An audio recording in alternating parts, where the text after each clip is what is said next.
လောကမှာပြောရခက်ဆုံးအကြောင်းအရာတစ်ခုရှိတယ်ဒါလည်းနေတန်းသဘောနဲ့စမိလို့ပြောတာပါအဲ့ဒါဘာလို့သိလားဒီမှာရေးထားတဲ့အကြောင်းအရာပဲလောကကြီးမှာပြောရခက်ဆုံးအကြောင်းအရာတွေမှာတစ်ခုပေါ့မေတ္တာချစ်တယ်ဆိုတော့ဘာလဲအဲ့ဒါလောကမှာအင်မတန်ပြောရခက်တဲ့အကြောင်းအရာတစ်ခုဖြစ်တယ်နော်အဲ့တော့မနေ့ကတော့မှကျောင်းနေပဲဒကာကြီးတွေကမကြီးတွေရောက်လာတော့တခွန်းတော့ပြောလိုက်သေးတယ်နော်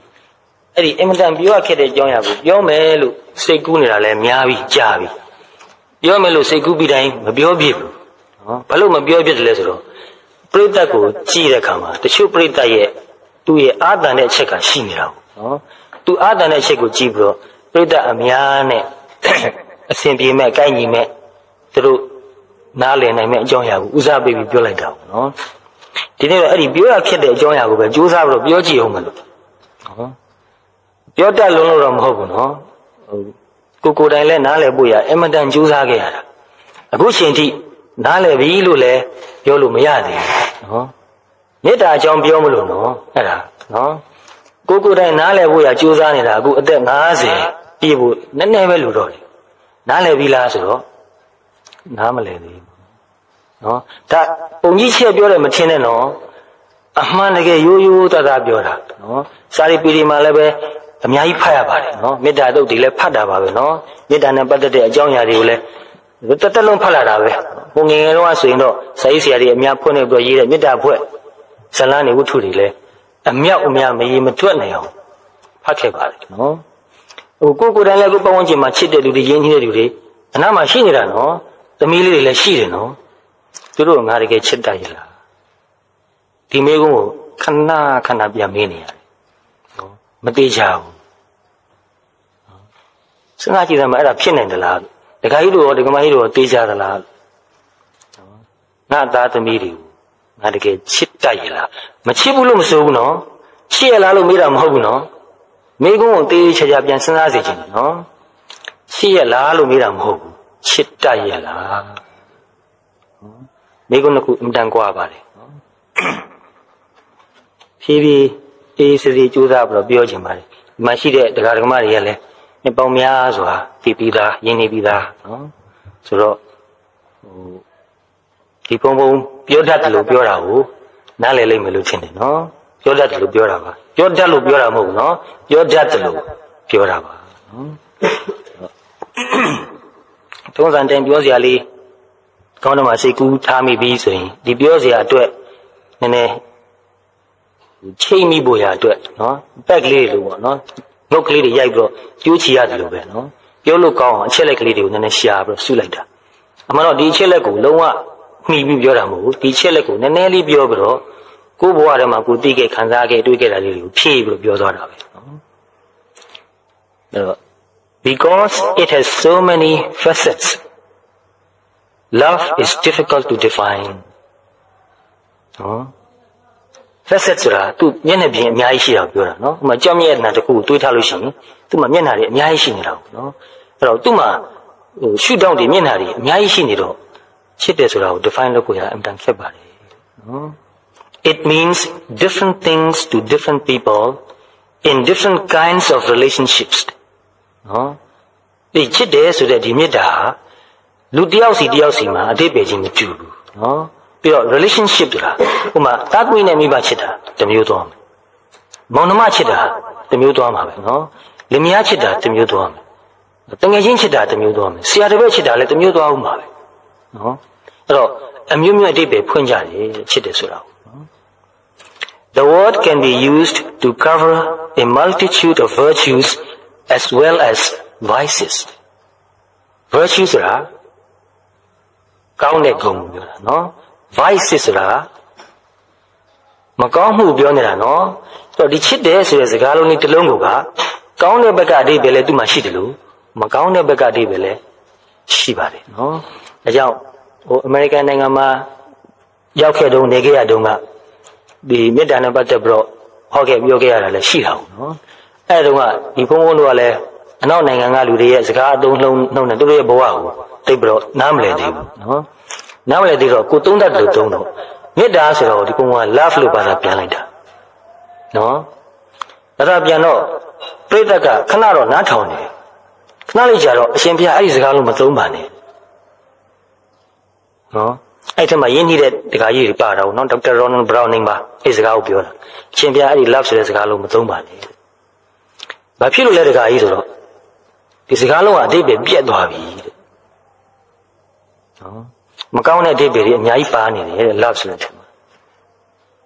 စဉ်းစားကြည့်နော်ဘလောက်ခက်နေပြီလဲဆိုတာအချိန်တွေကနော်ဒါနဲ့အဲ့လိုဆိုရင် love လို့မသုံးရဘယ်လိုသုံးရမလဲဆိုတော့ loving kindness လို့ပြောရင်တော့ကောင်းမှဖြစ်တယ် love ဆိုတာက adjective အနေနဲ့ယူထားလို့ပြော kindness ကိုတွက်ထည့်တာနော် loving kindness လို့ပြောရင်ကောင်းမှထင်ပါလေဒါနဲ့ loving kindness လို့သုံးရလို့တာနော်ကြာတော့အဲ့ဒီပရိသတ်ကအเจ้าမှာအများအားနေတဲ့ပရိသတ်ဆိုတော့ကြာတော့ love လို့မသုံးတော့မေတ္တာလို့ပဲသုံးလိုက်တော့တာပဲနော်အဲ့တော့မေတ္တာဆိုတာဘာလဲစဉ်းစားစရာဖြစ်တယ်နော်ဘယ်လိုအဓိပ္ပာယ်ပြန်မလဲမေတ္တာကိုချစ်ချင်းလို့ဘာသာပြန်လိုက်ရင်ဒါဘာသာပြန်မဲ့ဖြစ်တဲ့ definition မဟုတ်ဘူးနော်စကားလုံးတစ်လုံးကိုနောက်စကားလုံးတစ်လုံးနဲ့ပြောလိုက်တာပဲအဓိပ္ပာယ်မဟုတ်သေးဘူးနော်အဲ့တော့မေတ္တာဆိုတာကိုပါဠိစာပေထဲမှာတွေ့ဘူးလားတော့အကျိုးကိုလိုလားခြင်းလို့တော့တွေ့တယ် feeling ကိုပြောနေတာမဟုတ်တော့ဘူးနော်စဉ်းစားကြည့်နော် love က feeling မဟုတ်တော့ဘူးဘာလို့အကျိုးကိုလိုလားခြင်းဖြစ်နေတယ်မေတ္တာဟာငါခံစားခြင်းမဟုတ်ဘူးနော်မေတ္တာဟာငါအသိဉာဏ်ကနေဖြစ်ပေါ်လာတဲ့အကျိုးကိုလိုလားခြင်းဆိုတဲ့စေတနာပဲနော်အခုများသောအားဖြင့်တော့ခံစားချက်ကိုမေတ္တာလို့ love လို့ခေါ်နေတယ်အဲ့ဒါမဟုတ်သေးဘူးအဲ့တော့အကျိုးကိုလိုလားခြင်းဆိုတာမှလည်းပဲဘယ်လိုအကျိုးကိုလိုလားတာလဲဒါလည်းချက်ပြီးတော့စဉ်းစားသင့်တဲ့အချက်ပဲနော်ဟိုကြမ်းမာစေခြင်းနဲ့ဆိုလဲဒါလည်းအကျိုးကိုလိုလားတာပဲနော်ပညာတွေတတ်စေခြင်းနဲ့ဒါလည်းအကျိုးကိုလိုလားတာပဲစာဝတ်နေအဆင်ပြေစေခြင်းနဲ့ဒါလည်းအကျိုးကိုလိုလားတာပဲနော်လူမှုဆက်ဆံရေးမှာလည်းပဲအဆင်ပြေစေခြင်းနဲ့ဒါလည်းပဲအကျိုးလိုလားတယ်လို့ဆိုနိုင်တာပဲနော်ဒါတော့ပဲလားဒီထက်ပိုနိုင်သေးလားပိုနိုင်သေးတယ်နော်ဘာတွေပိုနိုင်လဲဆိုတော့ကိုကအစုံတယောက်ကိုချစ်တယ်ဆိုရင်အဲ့ဒီလူဟာကိုယ့်ကိုအားကိုးစရာမလိုတော့တဲ့လူဖြစ်လာအောင်သူ့အထောက်ကိုပေးရမယ်နော်မတာသမီမွေးလာတဲ့ဆိုတော့ငယ်ငယ်လေးနော်ဒီကလေးကမိဘပေါ်မှာရာခိုင်နှုန်းပြည့်အားကိုးနေရတယ်နော်အားကိုးနေရတော့ဒီအချိန်မှာတော့သူ့အဆက်ဆက်ရပြုစုပေးရမယ်လောက်ကင်ပေးရမယ်တဖြည်းဖြည်းသူကြီးလာပြီနော်နည်းနည်းလေးကြီးလာတဲ့တပင်နဲ့သူလုံနိုင်တာသူ့အတူလုပ်ပါစေတော့အဲ့ဒါမြတ်တာနော်ဥမာသူ့အတူလမ်းလျှောက်နိုင်ပြီဆိုရင်သူ့ကိုချီမထားပါနဲ့ကြာချီထားရင်ဘာဖြစ်မလဲဆိုတော့ခြေထောက်တွေတိမ်သွားလိမ့်မယ်နော်အဲ့တော့လမ်းလျှောက်နိုင်တဲ့ယူမှာလမ်းလျှောက်ပါစီလမ်းလျှောက်နိုင်အောင်သူ့အားပေးတယ်ကိုညီတယ်တခါလူသူလဲကျသွားရင်တော့ပြန်ပြီးတော့ဖေးမလိုက်တယ်နော်ပြီးရင်လမ်းမလျှောက်နဲ့လို့ပိတ်ပင်မလားဆိုတော့မပိတ်ပင်ဘူးနော်အခုလဲကျသွားပြီမဲ့ထလျှောက်အောင်တဖြည်းဖြည်းပို့ပြီးတော့ကြီးလာမယ်အားတန်လာရင်သူလဲမကြတော့ဘူးနော်အဲ့တော့သူ့အားသူကိုးနိုင်အောင်သူ့အထောက်ကူပေးလိုက်တာနော်ဒီထက်နည်းနည်းလေးကြီးလာရင်ငယ်ငယ်တော့သူ့ပါးစပ်ထဲထိအောင်ထည့်ပေးရတာဝိက္ခာစားတော့ဆိုတော့နှုတ်ကိုပါးစပ်ထဲထိအောင်ထည့်ပေးရနည်းနည်းလေးကြီးလာရင်စားစရာပြော့ပြော့လေးကိုဇွန်းနဲ့ခုန်ပေးတယ်ဒီထက်နည်းနည်းလေးကြီးလာရင်ဇွန်းနဲ့ပကံနဲ့သူ့ပေးလိုက်တော့ခွန်မပေးနဲ့တော့ခွန်ပေးနေရင်ချစ်ရမရောက်တော့ဘူးနော်ခွန်ပေးနေရင်ဘာဖြစ်လဲဆိုတော့ကိုယ့်ဘုံမှာမိခိုနေအောင်လုပ်တာနော်သူအားသူကိုလို့မရအောင်လုပ်ထားတယ်တူနေတယ်နော်အဲဒီထက်နည်းနည်းကြီးလာပြီဆိုရင်သူ့ဟာသူပုတ်ခွက်ပကံတွေကနေခူးခပ်ပြီးတော့သူယူစားတော့နော်တဘောက dependent ဖြစ်တာနဲတစ်ထက်နဲအောင်သူအားပေးရမယ်ကူညီရမယ်ပြုစုပေးရမယ်နော်တခါကြီးကပင်စင်သွားဖို့နေပြီလို့ကြားတယ်ယူပြီးပြီလားဩတုံးလားတကယ်တော့တစ်နှစ်နဲ့တုံးပါ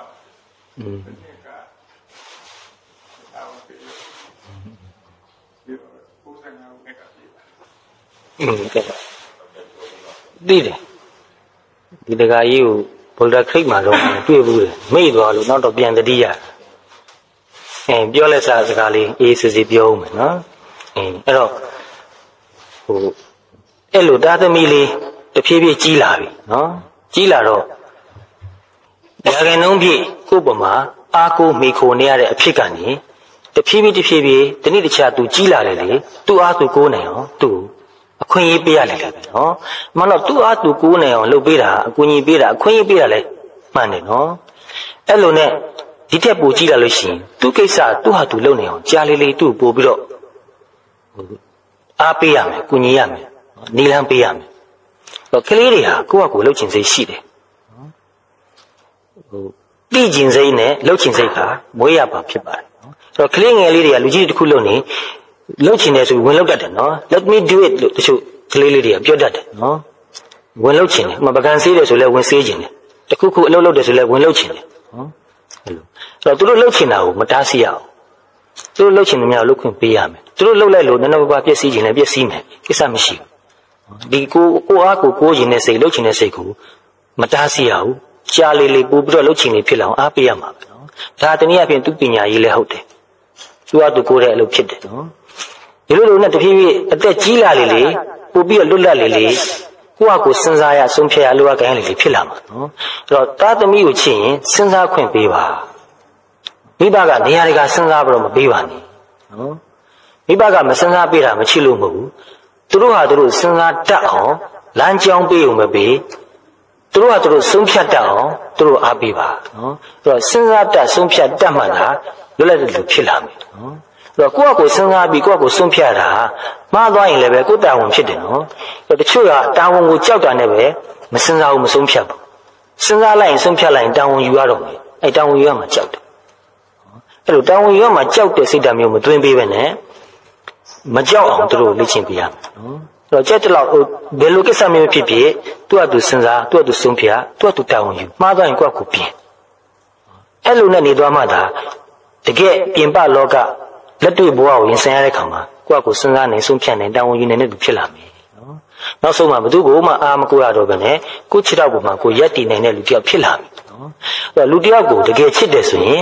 သူ့ချစ်တော့ပေါ်သူရက်တည်နိုင်အောင်သူ့လုပ်ပေးရမယ်သူ့အားသူကိုးနိုင်အောင်သူ့လုပ်ပေးရမယ်နော်သူတို့ဘာမှမိခုံမှုနည်းနေမြနည်းအောင်လုပ်ပေးရမယ်နော်တချို့လူတွေကအဲ့လိုချစ်တယ်နဲ့ပတ်သက်ပြီးတော့သူတို့ခံစားချက်ကလေးတွေကိုပြောပုံဆိုပုံအမျိုးရှိတယ်နော် they think of love in terms of having positive feelings for others ခုနပြောရတဲ့ပဲလို့ပဲနော်ချစ်တယ်ဆိုတာသူ့စိတ်ထဲမှာ positive feeling ရှိတာကိုလို့သူတို့ယူဆတာနော်ငါသူ့ကိုသိချစ်တယ်တကယ်တော့ positive feeling ထက်ပိုအရေးကြီးတာကအသိဉာဏ်သူ့ရဲ့တိုးတက်မှုကြီးပွားမှုလွတ်လပ်မှုကိုအလိုရှိတယ်ဒီထက်ပိုတစ်ဆင့်ပြောရမယ်ဆိုရင်မြင့်မြတ်တဲ့စိတ်ဓာတ်နဲ့အသိဉာဏ်လွတ်လပ်တဲ့စိတ်ဓာတ်နဲ့အသိဉာဏ်ရလာအောင်သူ့ကိုအထောက်အကူပေးခြင်းတယ်အဲ့ဒါမှတကယ်မေတ္တာလို့ပြောလို့ရမယ်နော်တရားဘက်ကနေကြည့်မယ်ဆိုရင်တော့အဲ့ဒီအဆင့်ထိအောင်ရောက်မှနော်ဥပမာမြတ်စွာဘုရားရဲ့တရားတွေအားလုံးပေါ်မှာထားတဲ့မေတ္တာဘယ်လိုမေတ္တာမျိုးလို့ဆိုမလဲအားလုံးကိုတရားကိုသိပြီးတော့လွတ်လပ်တဲ့သူအေးချမ်းတဲ့သူဖြစ်သွားစေခြင်းတယ်နော်အဲ့တော့မြတ်စွာဘုရားနဲ့တပည့်တန်ဃာတွေတပည့်ဒကာဒကမတွေပြောဆိုဆက်ဆံပုံတွေကိုစာပေထဲမှာတွေ့ဥပါလိမ့်မှာနော်တပည့်တန်ဃာတွေကိုပဲကြည့်ကြည့်နော်နောက်ဆုံးပြိဋိမနာတုံးမှာညီတော်အာနန္ဒာကမေးတယ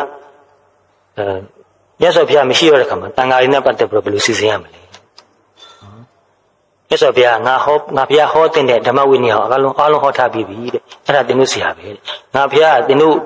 ယဟန်တန်ဃာတွေပေါ်မှာအကြီးကဲအဖြစ်နဲ့အုပ်ချုပ်ခြင်းတဲ့သူမဟုတ်ဘူးအဲ့တော့ဗုဒ္ဓဘာသာတရားကိုကြည့်ရင်တော်တော်စမ်းကြယ်တာနော်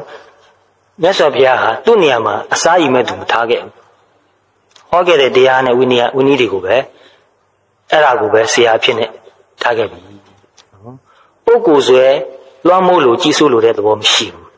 းနော်ဒီတရားကိုပဲအသိဉာဏ်နဲ့နားလည်အောင်ကြိုးစားပြီးတော့ကိုယ့်ဟာကိုယ်အသိလေးနဲ့နေသွားစေချင်တယ်လွတ်လပ်မှုကိုအပြည့်ပေးလိုက်တာပဲအမတန်နဲ့တဲ့အမတန်ဆင့်ညင်းတဲ့မေတ္တာလို့ဆိုနေတယ်နော်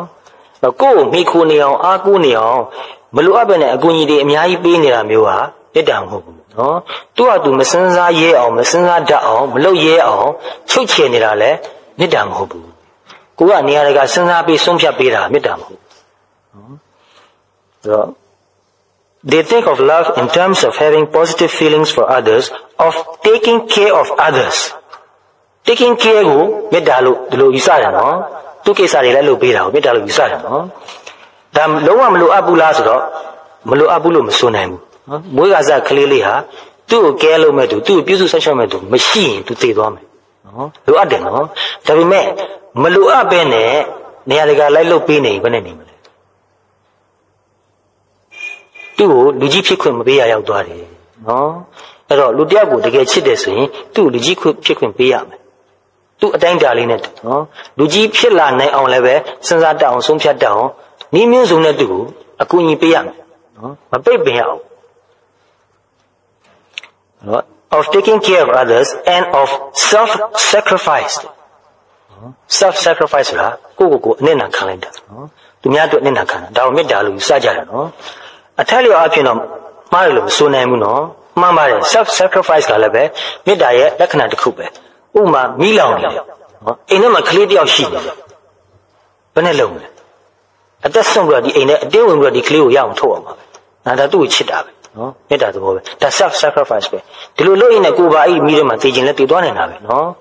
အဲ့တော့အဲ့ဒါကိုလည်းပဲမေတ္တာခေါ်တာပဲနော်တိုးတော့ဒီလောက်နဲ့မလုံလောက်သေးဘူးခုနပြောသလိုပဲသူတစ်ပါးအတွက်အနစ်နာခံပါတယ်ဆိုပြီးတော့သူတစ်ပါးရဲ့ဘဝကိုအပိုင်စီးထားတာမျိုးရှိတယ်ဒိဋ္ဌာကြည့်တွေးလိုက်ပတ်ဝန်းကျင်မှာနော်ငါကနေတို့အတွက်တက်လို့အနစ်နာခံလာတာဆိုတော့အတိပ္ပယ်ကငါကနင်တို့အတွက်အနစ်နာခံလာတာမို့လို့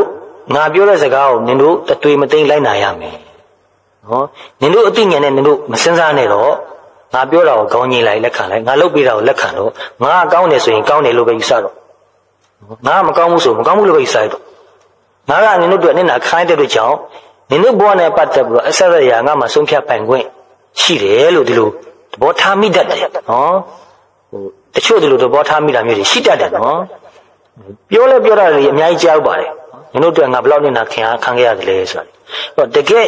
မေတ္တာဟာအဲ့ဒီစကားကိုထည့်ပြောလို့မရှိဘူးလူတယောက်ကိုတကယ်မေတ္တာထားရဆိုရင်မင်းအတွက်ငါအနစ်နာခံခဲ့တယ်လို့မပြောသင့်တော့နော်အဲ့လိုပြောရင်တကယ်မေတ္တာမဟုတ်တော့ These aspects of love are undoubtedly important parts of the picture နော်အခုနပြောခဲ့တဲ့ချက်တွေဟာဒီမေတ္တာဆိုတဲ့ရုပ်လုံးပေါ်ဖို့ရအတွက်မရှိမဖြစ်လိုအပ်တဲ့အစိတ်အပိုင်းတော့ဟုတ်ပါတယ်နော်မဟုတ်ဘူးလို့မဆိုလိုဘူးနော်ဟုတ်တော့ဟုတ်ပါတယ်နော် but what they do not always remember is that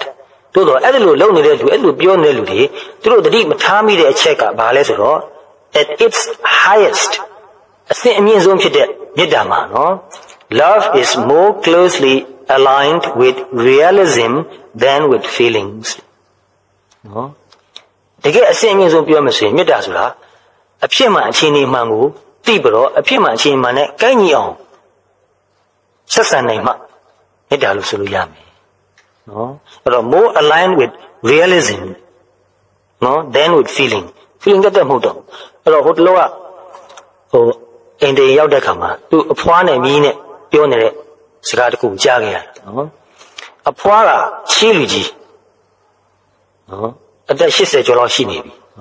အိမ်ဘဝအိမ်အောက်တောင်မဆင်းနေတော့သူတို့အိမ်ကတော်တော်မြင့်ပါတယ်3တက်လောက်ရှိတယ်မီးလေးတွေက16နှစ်19နှစ်20ပတ်ဝန်းကျင်လောက်ရှိသေးတယ်10တန်းတက္ကသိုလ်အဲ့လောက်အဆင့်ရှိသေးတယ်နော်အဲ့တော့ဒီကလေးတွေကငယ်လေးတွေကဟိုသွားဒီသွားသူတို့သွားနေကြအကြောင်းသွားနေကျူရှင်သွားနေကြနော်ဒါပေမဲ့အဲ့ဒီကလေးတွေအိမ်ဘဝဆင်းသွားပြီဆိုတာနဲ့အဖွားကရင်တမမနဲ့အိမ်မှာနော်သူအင်မတန်ကြောက်နေတယ်အင်မတန်ဆိုးနေတယ်နေမတိထမတိဖြစ်နေတယ်နော်ကလေးတွေအချိန်မီသူအချိန်မီဆိုတာကတော့သူမျောလင့်တဲ့အချိန်ပေါ့နော်ပြမလာလို့ရှိရင်သူနေမကောင်းဖြစ်တော့မှာနော်တောကလည်းအင်မတန်များတယ်များတော့မြေးတွေကတခါလေကျတော့မတက်နိုင်ဘူးဒီဒုက္ခကိုမခံနိုင်တော့ဘူးနော်သူတို့အိမ်ပြင်ထွက်သွားတာနဲ့ဒီအဖွားတယောက်ကအိမ်မှာနေပြီးတော့ဒီလောက်ထိအောင်တောကတွေများနေတာကိုသူတို့မခံနိုင်တော့ဘူးဒါကြီးကသူတို့တော့ဝန်တို့ကြီးတစ်ခုလိုဖြစ်လာတယ်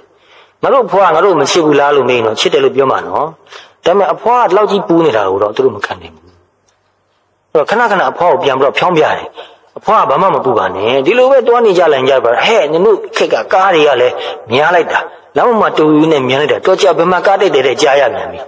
နော်ငါတော့ကအင်တာများတယ်အဲ့တော့အိမ်ဘွားအိမ်ကိုဆင်းအောက်ကိုဆင်းတာကိုမကြိုက်တော့ဖြစ်တယ်နော်အဲ့တော့အဲ့ဒါဘယ်လိုဖြစ်သွားလဲဆိုတော့ခေတ်အခြေအနေကိုဒီဖွားမသိဘူးလူငယ်တွေရဲ့စိတ်ဓာတ်ကိုလည်းမသိဘူးဒီခေတ်ဒီအခြေအနေမှာသူတို့အဖွားတို့ခေတ်ကလူအိမ်ဘွားအိမ်အောင်မဆင်းအိမ်တို့မှနေလို့မရတော့ဘူးနော်အဲ့တော့မတွားလို့မဖြစ်ဘူးတွားရမယ်တွားတဲ့ခါမှာအန္တရာယ်မရှိအောင်ထိမ့်သိမ့်ပြီးတော့ဘယ်လိုတွားတင်တယ်ဆိုတာကိုပဲသင်ပေးဖို့ပဲလို့တတိပေးဖို့ပဲလို့ပြပင်တားစီဖို့မသိဘူးနော်ဒီထက်မကတချို့ဆိုရင်ရဝေးကိုတွားနေရတယ်တချို့နိုင်ငံခြားကိုတွားနေရတယ်နော်အဲ့တော့ခေတ်ခါလေးကဒီလိုဖြစ်လာနေတာဆိုတော့မိဘတွေကတာသမီကိုတကယ်ချစ်တယ်ဆိုရင်စဉ်းစားရမယ်တနေ့ငါတို့တာသမီတွေကငါတို့ကိုခွဲခွာပြီးတော့အရဝေးကိုတွားနေရမှာနော်ရှိခေတ်ကလို့မဟုတ်တော့ဘူးတခြားနိုင်ငံကိုလည်းအခြေအနေရတွားတင်ရင်လည်းတွားရမှာပဲ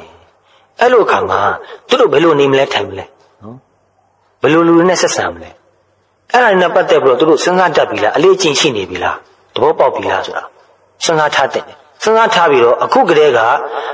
တွားလာလာတာနေတာထိုင်တာဆရာတို့အပေါင်းတင်နေပါလိပေါင်းတာနော်ဘယ်ချိန်ဘယ်အခါမှာဘယ်နေရာကိုတွားတင်တယ်ဘယ်လိုတွားတင်တယ်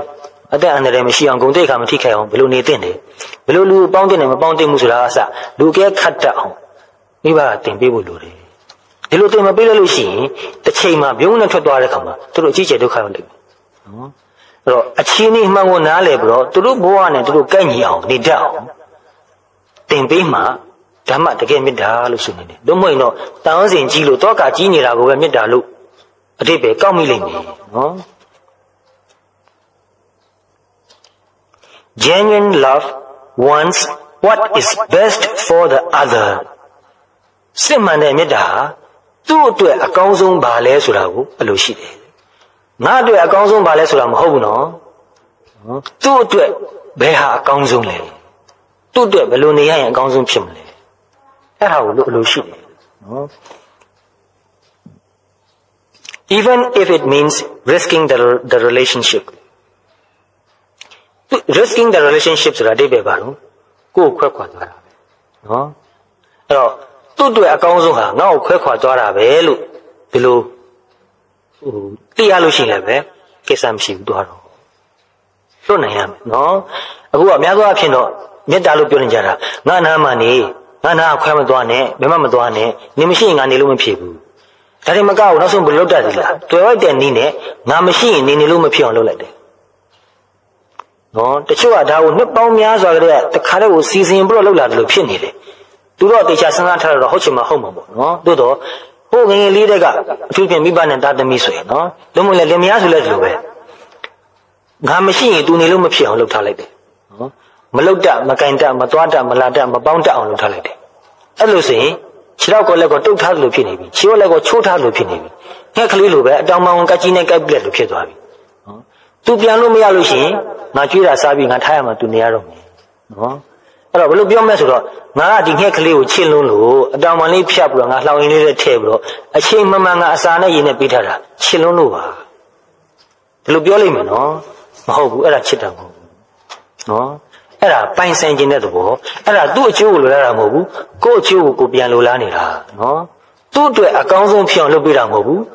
ကိုယ့်အတွက်အကောင်းဆုံးဖြစ်အောင်လုပ်နေတာနော်ဒါတွေကအများကြီးဖြစ်နေတယ်နော်လေးလေးနက်နက်ရိုးရိုးသားသားကိုယ့်အကိုစဉ်းစားပါနော်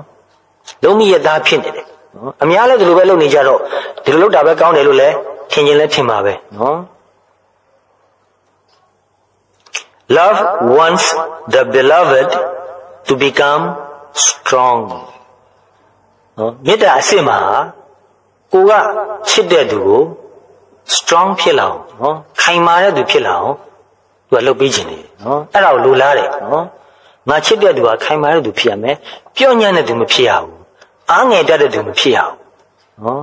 ဘာဘူးမှအားငယ်တတ်ဘူးနော်မကြောက်တတ်ဘူးတတ်တိရှိတဲ့သူအဲ့လိုဖြစ်အောင်သူ training ပေးရမှာနော်အဲ့တော့သားသမီးကိုချစ်တယ်ဆိုရင်အားငယ်အောင်မလုပ်သင့်ဘူးတချို့မိဘတွေကသားသမီးကိုချစ်တော့အပြင်မထွက်ရအောင်ကြောက်အောင်အများကြီးပြောတယ်ဟိုမသွားနဲ့ဒီမသွားနဲ့ဟိုကဖြစ်လိမ့်မယ်ဒီကဖြစ်လိမ့်မယ်နော်ကြောက်အောင်အများအားပြောတော့သားသမီးတွေကကြာတော့ကြောက်ပြီးတော့မသွားရတော့ဘူး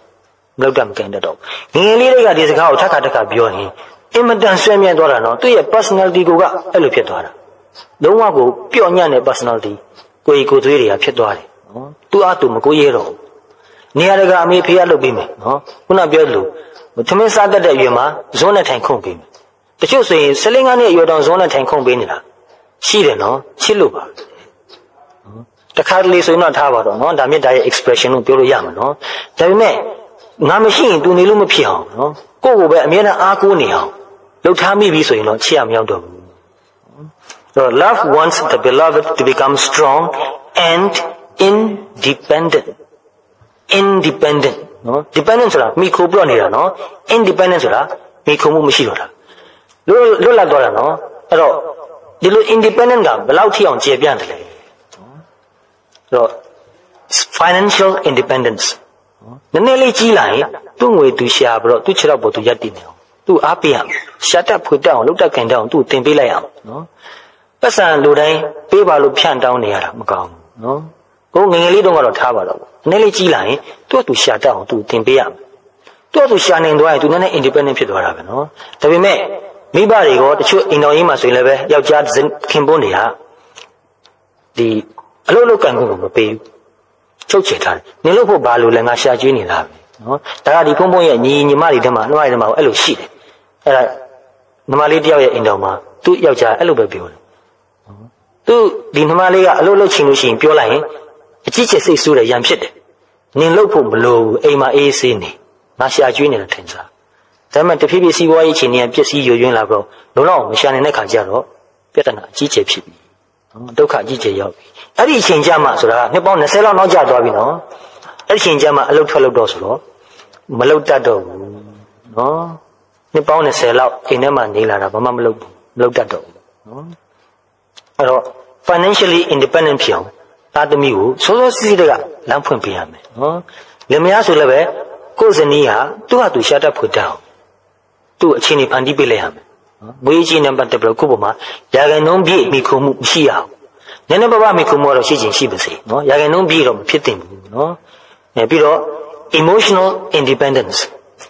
emotional independence ဆိုတာကဥပမာဒီတယောက်ဝင်နေနောက်တယောက်ကပါလိုက်ဝင်နေရတော့လားနော်ဒီတယောက်ငိုနောက်တယောက်ကပါလိုက်ငိုရတော့ဒီတယောက်စိတ်ညစ်ရင်နောက်တယောက်ကပါလိုက်စိတ်ညစ်ရတော့လားအဲ့ဒါ emotionally independent မဖြစ်တာပဲနော်အဲ့တော့အမတ်တမဲ့ကြည့်မယ်ဆိုရင်ငါဝင်နေရင် तू ကပါလိုက်ဝင်နေတယ်ငါငိုရင် तू လည်းလိုက်ငိုတယ်ငါ့ကိုတိတ်ချစ်တာပဲလို့ထင်မယ်နော်ကျင်းဆရာလို့ထင်မယ်နော်ငါလည်းငို तू လည်းငိုဘာဆက်လို့အောင်ပါလဲနော်နောက်မှပြဿနာရှိလို့ငါငိုရင် तू ကခေါင်းအေးစိတ်အေးနဲ့ဒီကိစ္စဘယ်လိုဖြေရှင်းရမယ်ဆိုတဲ့နည်းလမ်းကိုရှာပေးနိုင်မှာဆွေးနွေးပေးနိုင်မှာနော်အဲ့တော့ तू က emotionally independent ဖြစ်မှသာကိုယ်အထောက်အကူပေးနိုင်မယ်နော် emotionally independent မဖြစ်ရင်အထောက်အကူမပေးနိုင်ဘူးနော်အဲ psychologically လည်း independent ဖြစ်အောင်ပါနော်စိတ်ဓာတ်ပိုင်းဆိုင်ရာမှာတည်ငြိမ်မှုအေးချမ်းမှုသူ့ဟာသူရှိရမယ်သူစိတ်ချမ်းသာမှုကိုငါလုပ်ပေးနေဖို့မလိုဘူးတို့တည်းစဉ်းစားလိုက်ရင်ဒါနောက်ဆုံးသိမကောင်းဘူးနော်ငါသူ့ကိုစိတ်ချမ်းသာအောင်လုပ်ပေးမယ် तू ကငါ့ကိုစိတ်ချမ်းသာအောင်လုပ်ပေးမယ်ဒီလိုမျှော်လင့်ကြတယ်နော်တကယ်ဖြစ်ကြတာလားစဉ်းစားကြည့်စမ်းပါမိဘစိတ်ချမ်းသာအောင်သားသမီးကတကယ်လုပ်ပေးနေတယ်လားသားသမီးကြောင့်စိတ်ဆင်းရဲတဲ့မိဘတွေဘယ်လောက်များတယ်လဲအမှန်တမ်းများတယ်နော်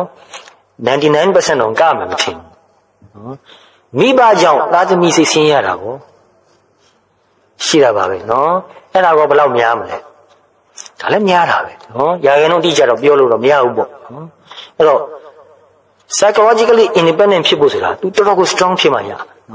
သူ့စိတ်ကို तू တီးပြီးတော့သူ့က तू တည်ငြိမ်အောင်အေးချမ်းအောင်နေလို့ရတယ်သူ့ကိုတယောက်ကလာပြီးစိတ်ဆင်းအောင်လုပ်မယ်ဆိုရင်တော့မှမရဘူးငါစိတ်ကိုသူများစိတ်ဆင်းအောင်လုပ်လို့မရဘူးငါစိတ်ကိုငါသိတယ်ငါတည်ငြိမ်အောင်အေးချမ်းအောင်နေလို့ရတယ်အဲ့ဒါကတော့တရားဘာဝနာမပါဘဲနဲ့မရဘူးနော်ဒါကြောင့်တကယ်ချစ်တတ်ဖို့ဆိုတာကကိုယ်တိုင်ကတရားအထုတ်မှရမယ်နော်တရားအမထုတ်တဲ့သူတရားနဲ့ပတ်သက်ပြီးတော့အတိအမြင်လေးနဲ့မှုယဉ်ကျေးမှုမရှိသေးတဲ့သူဟာချစ်တော့ချစ်တယ်မချစ်တတ်သေးဘူးနော်ဒီစကားနှစ်ခုထပ်ခါပြောတာနော်မချစ်ဘူးလို့မဆိုလိုဘူးနော်ဒီဘုံဘုံကပြောနေတာလူတွေကတယောက်ကိုတယောက်မချစ်ဘူးလို့ပြောနေတယ်လို့ဒီလိုမဟုတ်ဘူးနော်ချစ်ပါတယ်မချစ်တတ်ဘူးနော်အဲ့တော့ကိုယ်တိုင်ကတည်ငြိမ်အေးချမ်းတဲ့သူရင့်ကျက်တဲ့သူခိုင်မာတဲ့သူဖြစ်မှသာသူများကိုတကယ်ချစ်တတ်တယ်နော်တို့မဟုတ်တော့သူဝင်နေတာနဲ့လိုက်ပြီးတော့ဝင်နေတယ်သူငိုရင်လိုက်ငိုတယ်သူစိတ်ညစ်ကိုယ်ကလိုက်စိတ်ညစ်တယ်သူကိစ္စတွေအဆင်မပြေကိုယ်ကတခါတည်းခေါင်းမိတောက်ပြီးတော့ကြာရမရဖြစ်သွားတယ်အဲ့ဒါမျိုးကိုပဲချစ်တယ်လို့ထင်နေကြတယ်မဟုတ်ဘူးအဲ့တော့ psychologically independent ဖြစ်ရမယ်နော်အဲ့တော့ကိုယ်တိုင်ကစိတ်ကိုအေးချမ်းထားနေရမယ်နော်တာသမီတွေကတောကဖြစ်လို့ရောက်လာပြီဆိုရင်အေးစစ်စစ်နားထောင်နေရမယ်အေးစစ်စစ်သူတို့ပြန်ပြောပြနေရမယ်သူတို့ကိုစိတ်အေးချမ်းမှုပေးနေရမယ်သူတို့မှပူနေတာကိုယ်ပါလိုက်ပူလိုက်လို့ရှိရင်နှစ်ယောက်စလုံးပူပြီးတော့ဘယ်သူမှမအေးတော့အဲ့တော့သူတို့စိတ်ကိုသူတို့နည်းနည်းကြည့်ပြီးတော့တီးပြီးတော့သူတို့ကသူတို့တည်ငြိမ်အောင်အေးချမ်းအောင်ဘယ်လိုလုပ်ရင်ရမလဲဆိုတော့မိဘကနေလန်းရှာပေးရမယ်တခြားမိတ်ဆွေတွေလည်းဒီလိုပါပဲနော်တယောက်ကိုတယောက်ကိုညီပေးခြင်းနေဆိုရင်သူ့တရားအားထုတ်ဖို့ရနေလန်းပေးရမယ်ငယ်လေးတက်ကနော်စလင်းကနေအရွယ်လောက်ကလေးကဒါကိုလေ့ကျင့်ပေးသင့်တယ်နော်ဒါမှသာသူက psychologically independent ဖြစ်လာမယ်နော်ပြီးတော့ intellectual independence ဆိုတာလည်းရှိသေးတယ်နော်ကိုယ်တစ်ခုခုသိချင်သူများပြောပြမှအသိမှာဆိုပြီးတော့ထိုင်ဆောင်နေရတယ်ဆိုရင်ဒီလိုက intellectually independent မဖြစ်ဘူးနော် dependent ဖြစ်နေတယ်အဲ့တော့ဆရာတပည့်ဒီမှာဒါပိုတော်အရေးကြီးတယ်နော်ငါတပည့်ဟာ तू သိကျင်တာကို तू ဟာ तू ရှာတတ်ရမယ်သူ့အဖြေကို तू ဟာ तू ရှာတတ်ရမယ်तू ဟာ तू research လုပ်နေရမယ်research ဆိုတာဘယ်ဘာသာရမှာဖြစ်ရှိတာပဲနော် Burmese major ယူလည်းပဲ research ရှိတာပဲ English major ယူလည်း research ရှိတာပဲ history ယူလည်း research ကရှိတာပဲနော်အဲ့တော့ तू ပြောတဲ့အချိန်ကိုငါစောင့်ပြီးတော့နေရမှာပဲဆိုရင်ဒါ dependent ဖြစ်သွားပြီနော်တပည့်ကိုအဲ့လိုနေရာမှာထားတဲ့ဆရာတပည့်ကိုချစ်ရမရောဘူးနော်ငါတပည့်ဟာသူ့ဟာသူရှာတတ်ရမယ်နောက်ဆုံးမှာဘယ်လောက်ထိအောင်ဖြစ်သွားမလဲဆိုတော့သူ့ဟာသူရှာရင်းဖွေရင်းနဲ့ငါထက်တောင်ပိုသိတဲ့သူဖြစ်သွားရမယ်နော်အသိဉာဏ်ပိုင်းဆိုင်ရာမှာငါ့ပေါ်မှာပေခိုတဲ့သူအားကိုးတဲ့သူဖြစ်မနေရဘူးအခုအချိန်မှာတော့ तू လိုသေးလို့ငါအကူအညီတတ်နိုင်တဲ့လောက်ပေးနေရတယ် तू လည်းယူနေရတယ်သူ့တော်ပြောရမယ်မင်းတစ်သက်လုံးသူများကိုမိခိုလို့မရဘူးနော်မင်းတစ်သက်လုံးဆရာကိုလည်းမိခိုနေလို့မရဘူးမင်းသိချင်တာမင်းရှာရမယ်စဉ်းစားရမယ်တွေးခေါ်ရမယ်နော်သူ့ဟာသူတီထွင်ကြံစပြီးတော့ဆရာရဲ့လုပ်ပုံလုပ်နည်းနဲ့မတူအောင်လုပ်နိုင်ရမယ်ဆရာထက်ပိုကောင်းအောင်လုပ်နိုင်ရမယ်နော်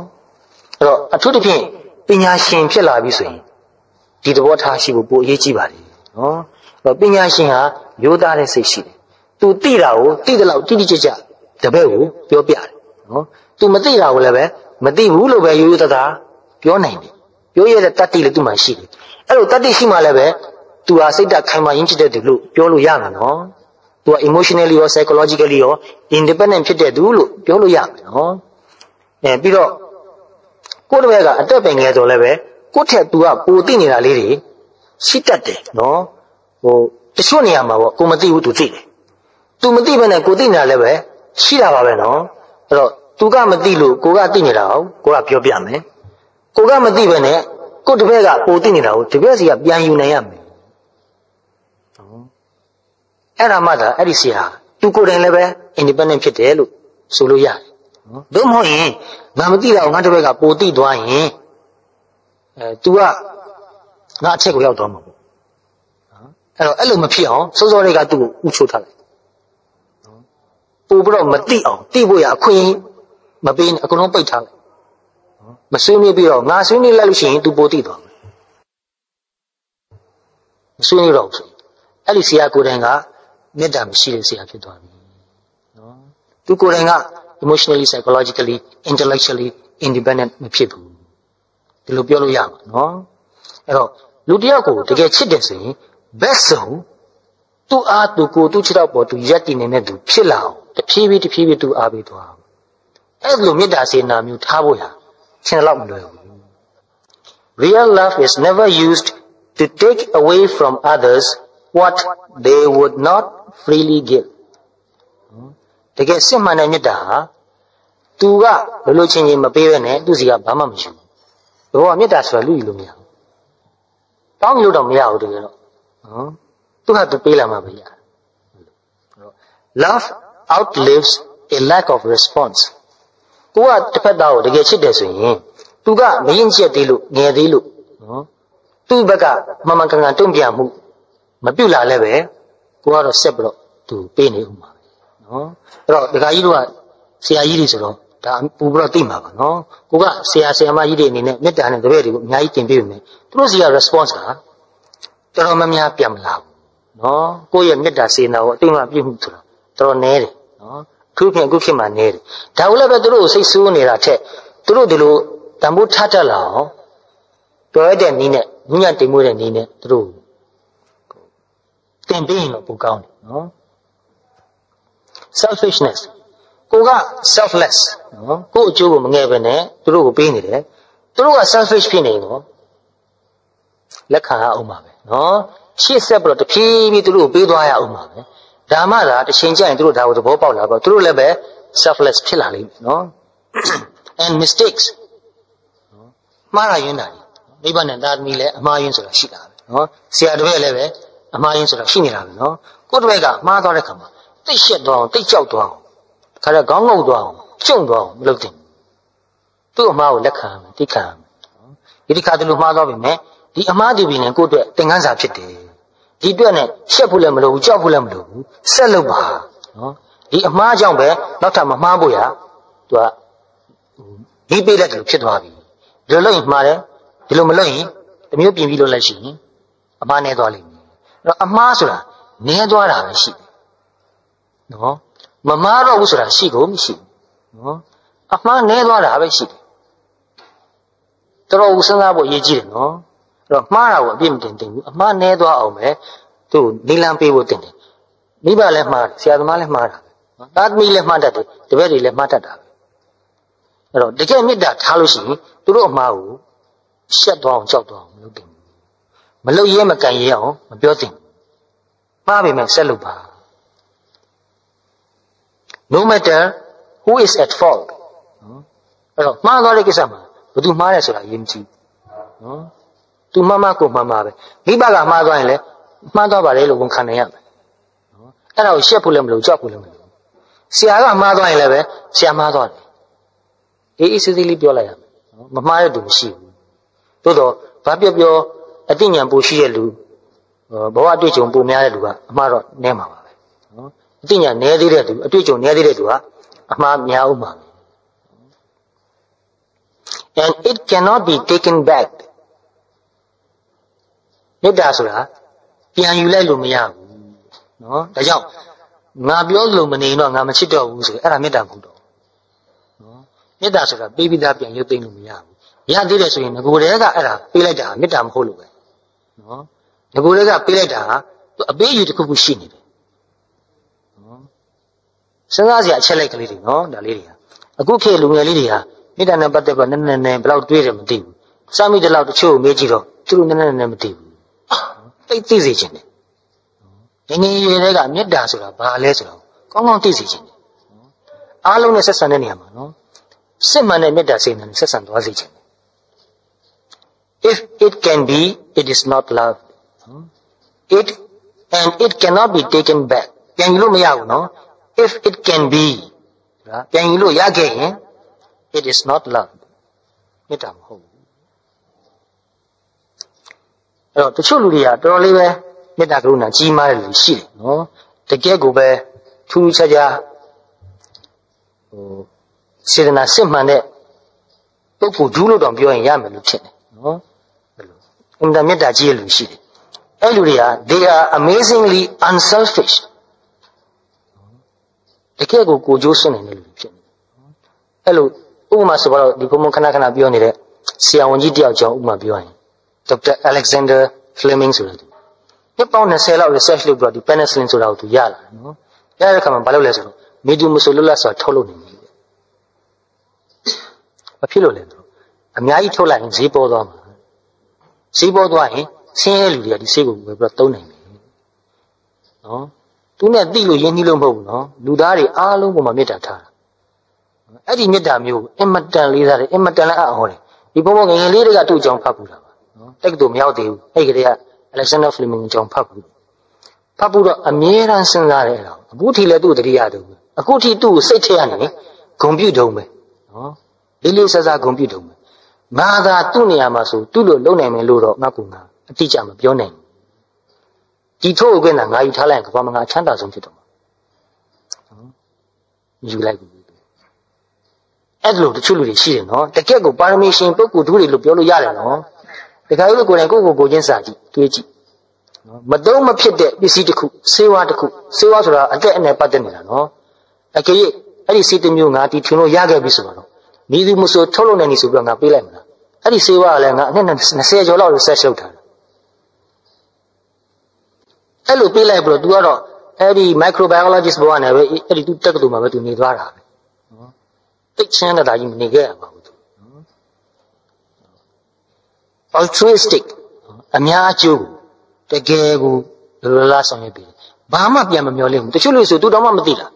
နော်ကိုကအကျိုးရှိအောင်လုပ်ပေးလိုက်တဲ့လူဟာရသွားတဲ့လူကဘယ်သူလဲဆိုတာတောင်းမှမသိသိဖို့လည်းမလိုတော့ဘူး तू အကျိုးရှိရင်ပြီးတာပဲable to offer others a truly unconditional condition ဆိုတာနောက်ကဘာမှမျောလင်းချက်တတ်မှတ်ချက်အချုပ်ချက်အနှောင်ဖွဲ့နှောင်ကျိုးမဲ့မပါဘူးနှောင်ကျိုးမပါဘူးနော်နှောင်ကျိုးမဲ့တဲ့အကူအညီကိုပေးလိုက်တာနော်ကောင်းသောအောင်ဆိုပေးလိုက်တာ unconditional continuing သူမြတ်တာလည်းတမသွားဘူးနော်အစမပြတ်သွားနေတာနော် continuing love with no strings attached နောက်ကဘာမှကြိုးနောက်အမိကြိုးလေးမပါဘူးဘာမှပြန်မမျောလင့်ဘူးအင်မတန်ဖြစ်နေမှုခိမ့်ပါတယ်နော်သို့တော့ဖြစ်နေတယ်လို့ဖြစ်အောင်တော့တော်တော်ကိုကြိုးစားမှာဒါလူတိုင်းပဲသိပြီးတော့ကြိုးစားမယ်ဆိုရင်ဒီနေ့ချပူပြီးတော့ဖြစ်လာနိုင်တယ်နော်တကယ်စစ်မှန်တဲ့မေတ္တာထားတတ်လာလိမ့်မယ်တခါလေထားဖို့ကြိုးစားတယ်ရပြီလို့ထင်တယ်ဒါပေမဲ့အဲ့ဒီလူကတခုခုကိုယ်သဘောမကျတာဘုမို့ကိုမျောလင့်တာကိုသူကပြန်မပေးတဲ့ခါမှာကိုမေတ္တာကိုပြန်ရုပ်သိမ်းလိုက်တာအဲ့ဆို continuing မဟုတ်တော့ဘူး unconditional မဟုတ်တော့ဘူး strings လေးတခုနောက်က attach ဖြစ်နေတယ်နော်နောင်ကျိုးလေးတခုပါနေအဲ့လိုလုံးမိတဲ့ခါမှာကိုယ်စိတ်ကိုပြန်ကြည့်မှဟောဒီလူကိုငါတကယ်မေတ္တာထားတယ်လို့ဆိုပေမဲ့ဒီလိုအခြေအနေကြုံလာတဲ့ခါမှာငါသဘောမကျရင်ကြုံတဲ့ခါမှာငါပြန်ရုပ်သိမ်းလိုက်ပြီငါမေတ္တာအစစ်မဟုတ်ဘူးအဲ့ဒါသိဖို့လိုတယ်နော်အဲ့တော့မေတ္တာဆိုတာငါမေတ္တာစိတ်ထားမယ်ဆိုလို့ထားတဲ့ပြန်နဲ့ဖြစ်မသွားဘူးအင်မတန်တတိဉာဏ်ပညာကြီးမှနော်အမြဲတမ်းကိုယ်စိတ်ကိုကြည်ပြီးတော့နေသွားနိုင်မှဖြစ်လာတယ်နော်အဲ့တော့ပထမအဆင့်မှာသိဖို့လိုတာကငါဟာဒီပုဂ္ဂိုလ်တူတယောက်ဘယ်သူဖြစ်ဖြစ်ပေါ့နော်ဇနီးလင်မယားဖြစ်ခြင်းဖြစ်မယ်တာသမီဖြစ်ခြင်းဖြစ်မယ်ဆရာတစ်ပည့်ဖြစ်ခြင်းဖြစ်မယ်တငယ်ချင်းဖြစ်ခြင်းဖြစ်မယ်လုပ်ဖို့ကံဖြစ်ခြင်းလည်းဖြစ်မယ်ဘာမှမသိတဲ့လူဖြစ်ခြင်းလည်းဖြစ်မယ်နော်အဲ့တော့သူ့ပုံမှာကိုကမေတ္တာထားနေတယ်လို့မေတ္တာအစစ်အမှန်နဲ့ဆက်ဆံနေတယ်လို့ကိုကထင်ထားရာကနေတစ်ချိန်ချိန်မှာအကြောင်းတိုက်ဆိုင်မှုတစ်ခုခုရှိလာလို့မေတ္တာမထားနိုင်တော့တဲ့အခါမှာအဲ့ဒီစိတ်ကိုတေးသေးချာချာပြန်ကြည့်လိုက်ဖို့အဲ့ဒါအမှန်တန်ရေးကြည့်တယ်အဲ့ဒါမလုပ်လို့မဖြစ်နော်တကယ်စစ်မှန်တဲ့မေတ္တာထားနိုင်တဲ့သူဖြစ်လာဖို့အရေးမှာဒီ step က first step ပထမခြေလှမ်းပဲငါမေတ္တာမထားနိုင်သေးဘူးငါမေတ္တာမျှော်လင့်ချက်ပါနေတယ်ဒါကြောင့်မစစ်ဘူးအဲ့ဒါကိုအရင်သိဖို့လိုတယ်နော်အဲ့တော့အဲ့လိုမသိဘဲနဲ့ကိုယ်စိတ်ထဲမှာအတူကြီးဖြစ်နေတာကိုအစစ်လို့ထင်နေအစစ်ဘယ်တော့မှမရဘူးနော်ဒီချက်ကအမှန်တန်ရေးကြည့်ရင်တော့သူတစ်ပါးစီကစစ်မှန်တဲ့မေတ္တာကိုရဖို့ဟာအရေးကြီးတယ်လို့နော်ကိုကစစ်မှန်တဲ့မေတ္တာပေးနိုင်ဖို့ကလည်းအမှန်တန်ရေးကြည့်တယ်ဒီနှစ်ခုမှာဘယ်ဟာကကိုယ့်အတွက်အကျိုးပိုများတယ်လို့ထင်တယ်ပေးနိုင်တာကပိုအကျိုးများနေတယ်နော်ဒါပေမဲ့လူတော်များဟာအချစ်ခံကျင်တာပဲများကြတယ်ကိုကတကယ်မချစ်တော့ဘူးတကယ်မပေးနိုင်ဘူးတကယ်ပေးနေတဲ့ခါမှာပေးနေတဲ့ကိုယ်စိတ်ကကိုယ့်အတွက်အင်မတန်ကျဉ်းနှံ့မှုကိုပေးတယ်အင်မတန်အေးချမ်းမှုကိုပေးတယ်စိတ်ကိုအင်မတန်လေးနက်သွားစေတယ်အင်မတန်မြင့်မြတ်သွားစေတယ်လွတ်လပ်မှုလည်းအများကြီးဖြစ်သွားတယ်ဘာမှနှောင်ကြိုးမပါဘဲနဲ့လူတစ်ယောက်ကိုပေးလိုက်ရတာကိုယ့်ရဲ့လွတ်လပ်မှုပဲသူ့အတွက်ကောလွတ်လပ်မှုရှိတယ်နော်အဲ့တော့တကယ်မြတ်တဲ့အစစ်ဟာနှစ်ဦးစလုံးကိုလွတ်လပ်စေတယ်သူလည်းလွတ်လပ်တယ်ကိုယ်လည်းလွတ်လပ်တယ်လုံးဝအနှောင်ဖက်မရှိဘူးသူ့စီကတခုခုကမျောလင့်လိုက်ပြီဆိုရင် तू မလွတ်လပ်တော့ဘူးနော် तू ကကိုယ့်လိုကြတခုခုလုပ်ပေးရတယ်နော်ကိုကရောဒါကိုမျောနေရမယ်မျောလင့်နေရတော့နှစ်ယောက်စလုံးမလွတ်လပ်ဘူးနော်အဲ့တော့မေတ္တာအစစ်ကနှစ်ဦးစလုံးကိုလွတ်လပ်စေတယ်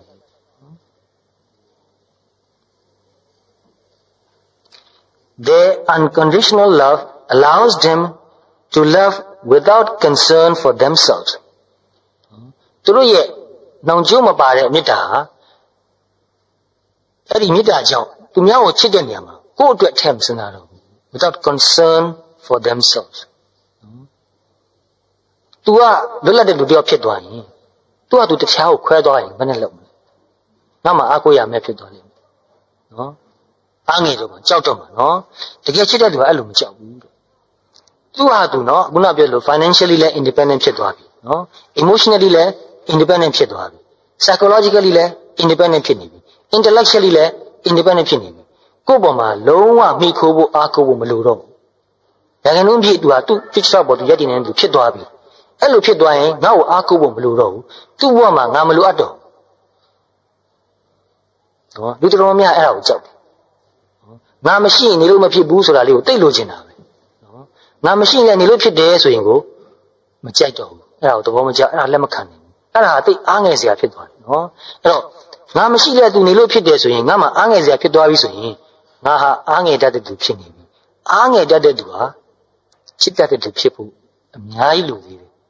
အများကြီးဝေးသေးတယ်နော်ဒါကြောင့်ကိုယ်တိုင်ကအားမငယ်တတ်တဲ့သူကိုယ်တိုင်ကကိုအားကိုနိုင်တဲ့သူအစစအရာမှာကိုချစ်တော့ပေါ်ကိုရတဲ့နေတဲ့သူဖြစ်လာမှသာသူတစ်ပါးကိုလည်းပဲအဲ့ဒီတိုင်းပေးနေတယ်နော်အဲ့တော့တကယ်သိချာစဉ်းစားကြည့်တော့ဘယ်အချိန်မှာလူတစ်ယောက်နဲ့တစ်ယောက်ကတကယ်ချစ်တဲ့သူဖြစ်မလဲဆိုတော့ သူလဲသူ့အားသူကိုးနေတဲ့သူကိုလဲကိုအားကိုကိုးနေတဲ့သူသူမရှိလည်းပဲကိုယ့်ဘဝကိုကိုယ့်အကိုအတိတ်ပဲရှိရှိကြည်ကြည်နက်ပြည့်ပြည့်စုံစုံနေသွားနေတဲ့သူကိုမရှိလည်းပဲသူ့ဘဝကိုသူ့ဟာနဲ့သူအတိတ်ပဲရှိရှိနော်ကြည်ကြည်နက်ချမ်းရတာနေသွားနေတယ်အဲ့ဒီလူနှစ်ယောက်ကတယောက်ကိုတယောက်ချစ်တယ်ဆိုရင်တော့အင်မတန်ချစ်တာပဲတကယ်စစ်မှန်တဲ့ချစ်လို့ပဲပြောလို့ရတယ်တော့တကယ်မေတ္တာအစစ်ဆိုတာ independent ဖြစ်တဲ့လူနှစ်ယောက်မှာဖြစ်နိုင်တယ်ကိုယ်သားသမီးပဲဖြစ်ဖြစ်နော်ကိုကပြုစုပေးတယ်ပြုထောင်ပေးတယ်တဖြည်းဖြည်းကြီးလာတယ်ပညာတွေတင်တယ်တက်လာတယ်တို့ရိတ်ကန်ရည်တွေစဉ်းစားလာတယ်တွေးခေါ်လာတယ်သူမှအများကြီးတိုးတက်လာတယ်တဖြည်းဖြည်းအလောက်ကန်လို့တဲ့ပတ်စံတွေပါတွေသူရှာနိုင်တယ်ကိုယ်ပိုင်လို့ဖြစ်ချင်လည်းဖြစ်မယ်နော်တခြားတစ်ခုခုဌာနတစ်ခုမှာလို့ပြောဖြစ်ချင်လည်းဖြစ်မယ်နော်နောက်ဆုံးသူ့အိုးသူ့အိမ်နဲ့သူ့ဟာသူရပ်တည်နိုင်သွားပြီအဲ့ဒီအချိန်မှာအဲ့ဒီသားသမီးနဲ့အဲ့ဒီမိဘဟာ dependent ဖြစ်တဲ့မေတ္တာမဟုတ်တော့ဘူး independent ဖြစ်တဲ့မေတ္တာဖြစ်သွားပြီအဲ့ဒီအချိန်မှာသားသမီးနဲ့မိဘ relationship ပုံစံလည်းပြောင်းသွားပြီနော်မိတ်ဆွေကောင်းပုံစံကိုပြောင်းသွားရပြီ and without necessarily being loved in return အဲ့ဒီချက်ကပို့တော့ရေးကြည့်နော် their unconditional love allows them to love without concern for themselves နော်ကိုယ့်ဘဝကိုထည့်မတွက်ဘူးနော် and without necessarily being loved in return နောက်ပြန်ချစ်မှာပဲဆိုတဲ့မျှော်လင့်ချက်တော့မထားတော့ဘူးနောက်ပြန်မချစ်လည်းရေးမကြည့်တော့ဘူးအဲ့လိုစိတ်ထားတဲ့လူမှာ तू ဘယ်လောက် independent ဖြစ်မလဲစဉ်းစားကြည့်နော်ငါကသူ့ပုံမှာမှန်မှန်ကန်ကန်မေတ္တာစိတ်နဲ့သူ့အတွက်အကောင်းဆုံးဖြစ်မဲ့အရာတွေကိုငါဆောင်ရွက်ပေးတယ်အကူအညီပေးလိုက်တယ်နောက်ဆုံးငါ့ကိုပါအားကိုဖို့မလိုတော့တဲ့လူတယောက်ဖြစ်လာအောင်သူ့အားသူကိုယ်နဲ့လူတယောက်ဖြစ်လာအောင်ငါအထောက်ပံ့ပေးလိုက်တယ်နောက်ဆုံး तू ကငါ့ကိုမလိုတော့တော့तू ငါ့ကိုပြန်ချစ်မှာပဲလို့တော့မှမမျှော်လင့်တော့ဘူးဘယ်လောက် free ဖြစ်သွားလဲဆိုတော့ကြည့်မယ်နော်နောက်ဆုံးအဆင့်မှာအဲ့ဒါတော့မမျှော်လင့်တော့ဘူး getting a return on their love is not what matters to them ကိုကသူ့ကိုချစ်လို့သူ့စီကတစ်ခုခုပြန်ရဖို့ဆိုတဲ့မျှော်လင့်ချက်ကသူ့အတွက်တည်းအဲ့ဒါအရေးမကြီးတော့ဘူးနော် not what matters to them truly unconditional love is both free and freeing နော်ဒါအခုနပြောတဲ့အတိပဲနော်ပါသွားပြီနော်တကယ်ကိုစစ်မှန်တယ်ဘာမှပြန်ပြီးတော့မမျော်လင့်တဲ့နော်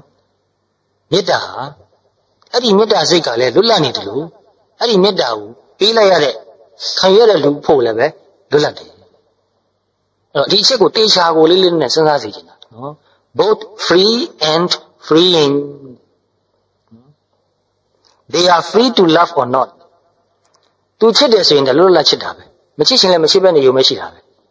ဒါအတင်းကြပ်ကြီးအမိတ်နဲ့ပေးလို့ရတဲ့ကိစ္စမဟုတ်ဘူးနော် and others are free to respond or not သူတစ်ပါးကလည်းသူကမေတ္တာစေတနာနဲ့ကူညီပေးတာဆောင်ရွက်ပေးတာကိုပြန်ပြီးတော့တုတ်ပြန်ခြင်းလဲတုတ်ပြန်ပါမတုတ်ပြန်ခြင်းလဲနေပါကိစ္စမရှိဘူး others are allowed to grow on their own terms သူတစ်ပါးဟာသူ့ဟာနဲ့သူ့ဘဝသူ့အခြေအနေသူ့ personality သူ့ပါရမီအလျောက်ကြီးပွားသွားမှာပဲနော်အဲ့ဒါကိုသူကခွင့်ပြုနိုင်တယ်ဒီလိုခွင့်ပြုနိုင်မှုတော်ခဲရင်လည်းနော်အလုံးခဲရင်အဲ့ဒါနဲ့ပတ်သက်ပြီးစဉ်းစားလိုက်ဒီပုံကကိုယ့်ဘဝကိုယ့်ခံစားချက်ကလေးကိုပြန်တတိရတယ်နော်ဆိုတော့ပုံမလင်းပဲတိပိသားကိုပဲပြောရမှာဆိုရင်ဒီဘုံကမိဘတွေကဗုဒ္ဓဘာသာမဟုတ်ဘူးနော်ဘုံကဝါနာပါလာလို့ကိုယ့်ကိုစားပေးဖတ်ရှုလေးလိုက်နေကိုယ့်ကိုဗုဒ္ဓဘာသာဘက်ကိုစိတ်ဝင်စားရတယ်နော်မကောင်းတာလည်းတစ်ခုမှမလုပ်နော်ဗုဒ္ဓဘာသာတရားမှာမကောင်းမှုအားပြည့်တစ်ချက်မှမပါဘူးနော်ခဏမိဘနဲ့ရံဖြစ်တယ်ရံဖြစ်တဲ့မင်္ဂလာတုတ်တို့ဘာတို့ထိုးပြီးပြရတယ်ဒီမှာဖတ်ကြည့်ဒီထက်မှမကောင်းတာဘာပါလဲပြစမ်းမှာတစ်ခုလောက်မကောင်းတာပြအဲ့ဒီမကောင်းတာကိုပယ်လိုက်မယ်ကံဟောက်မှာပါတယ်နော်မာတာပိတုဥပဋ္ဌာန်မိဘဆိုတော့ဒီတစ်ချက်ထဲနဲ့ပဲတော်တော်နိုင်သွားတာနော်မိဘကိုလှုပ်ကြည့်အောင်လို့ပါတယ်မကြိုက်ဘူးလားမကြိုက်ရင်ပြောလို့အဲ့ဒါဒီချက်ကိုပြောင်းပြန်လှန်လိုက်မယ်အဲ့လိုကြောက်လဲသူတို့ကမတတ်နိုင်ဘူးနော်ဒါပေမဲ့လွတ်လောက်ခက်မပေးဘူးအဲ့တော့ကိုယ် own terms နဲ့ကိုယ့်အကူကြီးပွားသွားတာကိုခွင့်မပြုနိုင်ဘူးသူတို့ terms အတိုင်းကြီးပွားမှကြိုက်တယ်နော်သူတို့ကတင်ဆိုတာကိုတင်သူတို့ကလှုပ်ဆိုတာကိုလှုပ်နော်ကိုယ်အစွမ်းစားကိုယ်ဝါဒနာနဲ့ကိုယ့်အကူလှုပ်ကြင်ပြီးတော့လွတ်လပ်သွားတာကြီးပွားသွားတာကိုခွင့်မပြုနိုင်ဘူးနော်အဲ့တော့တနာတော့အမှန်တနာပါလေနော်ဘာလို့လဲဆိုတော့ဒီဘုံရဲ့မိဘတွေဟာဒီဘုံကြောင့်တော်တော်ဒုက္ခရောက်တယ် ဒီလိုသားမျိုးမွေးထားတာမတတ်တာဘူးနော်အမတန်ဟိုစောဒကတက်တာများတယ်စကားနဲ့ဆိုရင်တော့ဘလို့မှမရအောင်လှည့်ပတ်ပြီးတော့ရတဲ့နည်းနဲ့ပြန်ပြောတာပဲနော် even if it means that they will grow away နော်ကိုကသူ့ကိုချစ်တယ်ဆိုရင် तू grow up ဖြစ်နေမှာကောက် grow away ဖြစ်သွားလဲပဲကိစ္စမရှိဘူးတဲ့အတိတ်ပဲကသူ့ဟာသူလောက်ကင်ကြီးပွားသွားပြီးတော့နောက်ဆုံးကိုယ့်ကိုခွဲခွာပြီးတော့သွားလိုက်ရင်လည်းပဲသွားပါစေနော်ဥပမာတချို့သားသမီးကြီးလာတဲ့ခါမှာဘဝအသေးအခြေအနေကသူ့နိုင်ငံခြားထွက်သွားတဲ့ခါလည်းရှိတယ်နော်သွားပါစေခွင့်ပြုနေရမယ်နော်ဒီလိုမှမဟုတ်လည်းပဲဒါတော့ရုပ်ပိုင်းခန္ဓာကိုယ်အရာနော်ခန္ဓာကိုယ်အရာတဘာကိုတိုင်းတစ်ပါးကိုထွက်ခွာသွားတာနော်ဒါလည်း grow away နော်အတွေးခေါ်အတိအမြင်ည grow away ဖြစ်သွားရင်နော်ဖြစ်သွားနိုင်တယ်နော်ကိုသိတဲ့ကိုလက်ခံထားတဲ့အတွေးခေါ်အယူဆဘာသာတရားကိုသူကလက်မခံတော့ပဲနဲ့သူ့ဉာဏ်နဲ့သူ့အတူရှာဖွေပြီးတော့သူမှန်တယ်ထင်တာကိုလောက်သွားတဲ့ခါမှာလည်းပဲအသိဉာဏ်ပိုင်းဆိုင်ရာမှာ grow away ဖြစ်သွားပြီကိုယ်နဲ့သူနဲ့တခြားစီဖြစ်သွားပြီဝေးသွားပြီနော်လက်ခံနိုင်ရမယ် They always remember that it is an immense privilege for others to allow them to be part of their lives, a gift others bestow on them, not something they can rightfully claim for themselves. ကိုကသူတစ်ပါးကိုအကူအညီပေးခွင့်ရတာကိုပဲဒါဟာကိုယ့်အတွက်လက်ဆောင်ကြီးတစ်ခုရလိုက်တယ်လို့ပဲမှတ်လိုက်တယ်ရပိုင်ခွင့်တစ်ခုလို့မျိုးစားဘူးအမတန်ဟိုဘယ်လိုပြောမလဲထားဖို့ရခဲရင်တဲ့သဘောထားတစ်ခုလို့ဆိုရမှာနော်အမတန်လေးနဲ့အမတန်မြင့်မြတ်တာပဲနော်ဒီသဘောထားမျိုးကိုလေးလေးနဲ့စဉ်းစားပြီးထားသင့်တယ်နော်အထူးသဖြင့်ဒီဘုရားဘာသာတရားကိုတကယ်နည်းနည်းလေးလာလိုက်စားတဲ့လူသိတဲ့လူဆိုရင်သဘောပေါက်ဖို့မခဲရင်ဘူးနော်အဲ့တော့ဥပမာတစ်ခုဆိုပါတော့ခဏခဏပြောနေတဲ့ဥပမာပါဘောတန်တရားကြီးအမတန်ရှည်တော့နော်မိဘတစ်လက်တာသမီတစ်လက်ဖြစ်တဲ့ခါလဲရှိတယ်နော်အဲ့ဒါလို့ဖြစ်တဲ့လူတွေအများကြီးတွေ့ရတယ်မကြပြန်တွေ့ရတယ်နော်အရင်ဘဝကသူ့အဖေကဒီဘဝမှာသူ့သားဖြစ်နေတယ်နော်တခြားမပြောနဲ့ဒီဘုံမန်းလေးရောက်ရင်တဲတဲ့ဘုန်းကြီးကျောင်းကကျောင်းတကာကြီးဆုံးသွားပြီးတော့သူ့သမီးအကြီးဆုံးစီမှာပဲကလေးပြန်ဖြစ်တယ်အဲ့တော့သူကိုယ်တိုင်ကအဖေဘဝတုန်းကဒီသားကိုသူပြုစုပြောထောင်ခဲ့တာနော်အခုဒီသားကိုသူအဖေပြန်တော်ရတယ်အဲ့တော့အဲ့ဒီသားအနေနဲ့သူကိုလေးစဉ်းစားမယ်အခုငါသားအရင်ဘဝတော့ငါအဖေဟိုလုံးကသူငါ့ကိုပြုစုခဲ့တယ်အခုငါသူ့ကိုပြန်ပြုစုရပြီနော်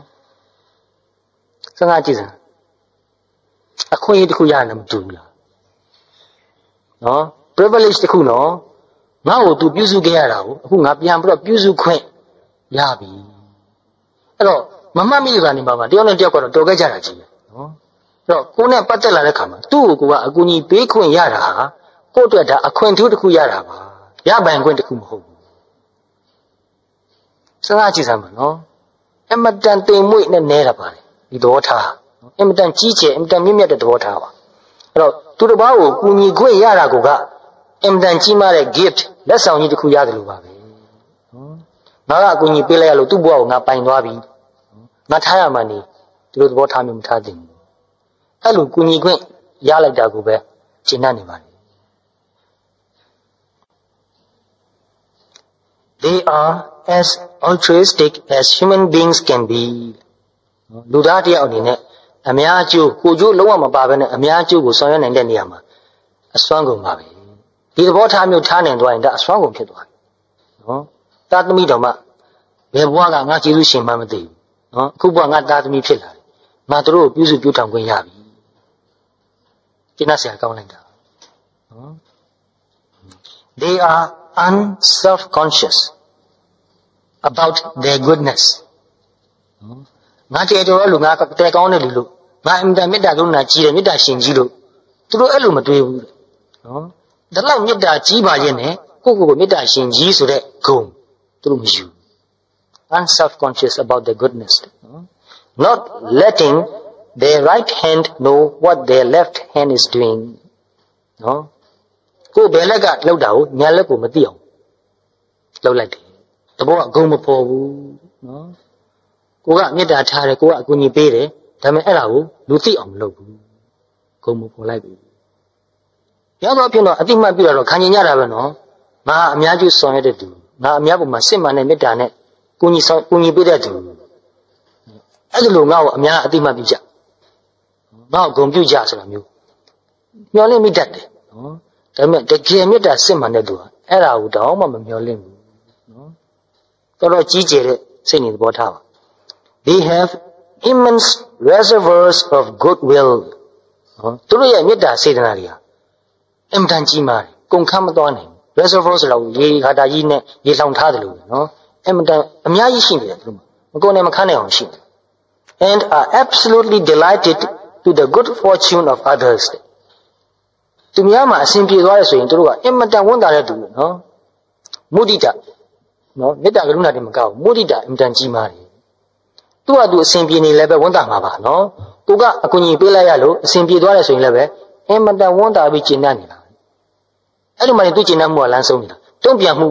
မမျောလင့်တော့နောက်ထပ်ဘာမှမလုပ်တော့နော်ငါလုပ်ပေးတယ်လို့ငါအကူကြီးပေးလိုက်လို့သူအစဉ်ပြေသွားပြီဝန်တာလိုက်တာပြီးပြီအဲ့နေရာလေးမပြီးသွားဘူး Their attitude is that good is to be done သူတို့ရဲ့သဘောထားဟာလုပ်တဲ့တာကောင်းတာလုပ်လိုက်ရမယ်နော် No matter who does it or who gets the credit for it ဘယ်သူလုပ်တယ်ဘယ်သူကနာမည်ကောင်းရသွားတယ်ဆိုတာအရေးမကြီးဘူးနော်တရားရောက်အကျိုးရှိသွားပြီပြီးတာပဲအဲ့ဒါနော် Their intentions and actions are purely directed toward the good of the other with no ulterior motives သူတို့ရဲ့သဘောထားနဲ့သူတို့ရဲ့အပြစ်မှုဟာအများအကျိုးရှိဖို့ပဲကိုကျိုးကိုဘာမှပြန်မငဲ့ကွက်ဘူး The more they give of themselves the more there is to give သူတို့ရဲ့မေတ္တာကရုဏာတွေနော်အများကြီးဆောင်ရွက်မှုတွေကိုများပေးလေသူတို့မှာပေးစရာကများလာလေပေးလိုက်လို့ကုန်သွားတယ်လို့မရှိဘူးနော်အဲ့လိုပေးနိုင်တယ်အခုပြောရင်လည်းပြုံးနဲ့တစ်ခုသွားတတိရတယ်နော်ဗုဒ္ဓဘာသာတော့မဟုတ်ဘူးနော်ခရစ်ယာန်ဘာသာတွေက Mother Teresa ဆိုတော့ကြားဘူးလားမသိဘူးနော်အသက်ရငယ်လေးတွေကနော်ခရစ်ယာန်သီလရှင်တွေဘွားနေကြတယ်ကအိန္ဒိယနိုင်ငံ